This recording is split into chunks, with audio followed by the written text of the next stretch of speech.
Hey guys, Zach here. Check out this online coaching example brought to you by pitcherswithcheese.com. Thanks. Hey man, what's up? Zach Calhoun here. Really excited to check out your pitching mechanics today. We got two videos you sent over, so I'm going to play through both of them real quick. So this video one is through a side view. We got a left-hander, and here's the front view. Okay, great. So what I'm going to do is I'm going to break down some of your mechanics, show some of the positive and where I think you can improve. Okay, so definitely you do a great job of coming set and having a really good balance point right here at the top of the leg lift. That's really important for consistency, and that'll be something you're going to do from now on for a long time. You crack the egg well, which means you create separation, and your glove and your leg, left side and front leg, are actually connected very well. You separate, move forward, your front leg extends out, which is great, and pretty much at your landing point, which is right here, the ball is behind your head and almost in an L-shaped position where you want it, and you move forward and throw it with a good finish and a good balance. Let's see the front side here.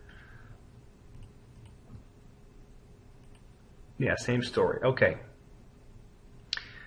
The first thing I notice, and I'm going to go back to your side view here, that I think you should improve upon is when you break your hands, and it's hard to see it from this angle, but I'm going to show you here in a second. When your arm action does, in this case, a circle and ends up in what's called the high cocked position, or I call it the power position, where this hand is, I'm going to zoom into, hold on one second. Cool, so check this out. And it's an arrow, and maybe I should use a different, I'm going to use a line instead. Okay, see how this line is flat?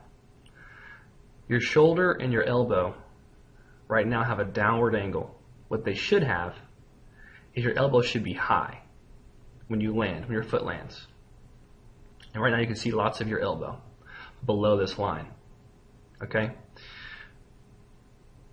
If your elbow is down below, in this case 90 degrees, it's going to be catching up the whole time, and you're going to do things with your mechanics to make up for that. Most of the time that's going to result in having a slower arm action, or in this case, your arm's going to drag a little bit. So check this out.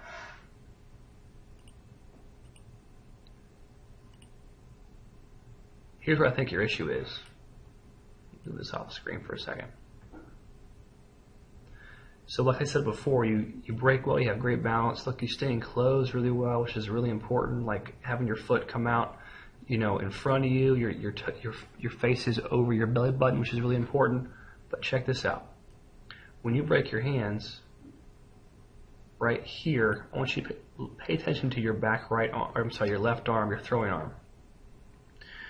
When you rotate your hand, it's called laying your arm back.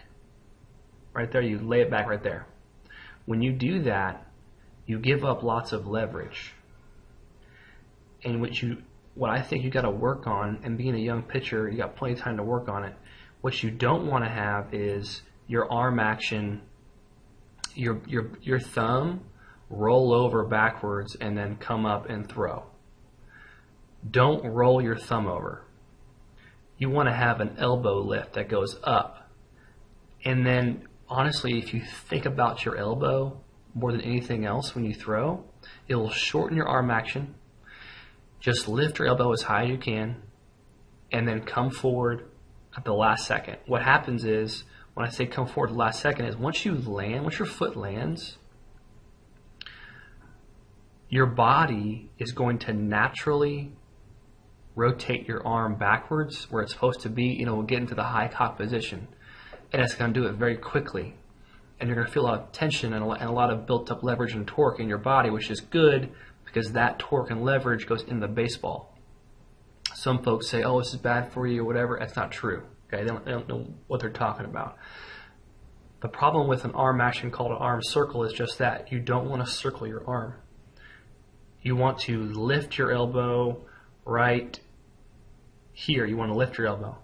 So you can actually lift your glove side elbow too. So work on both sides.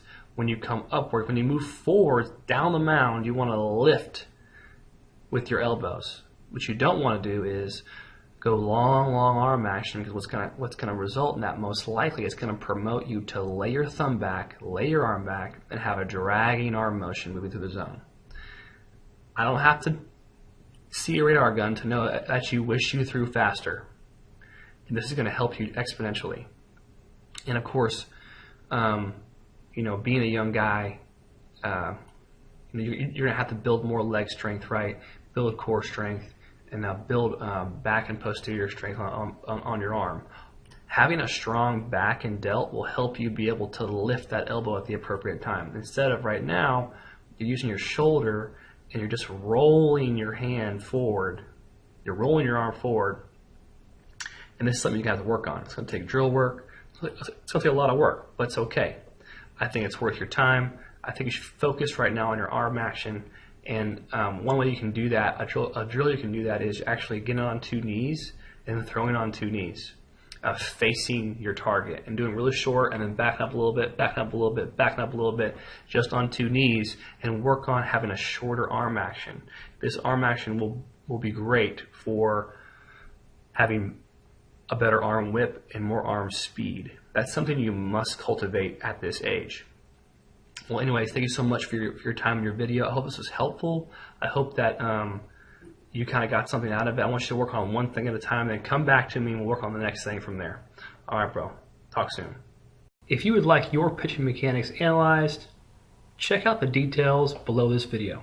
Thanks a lot.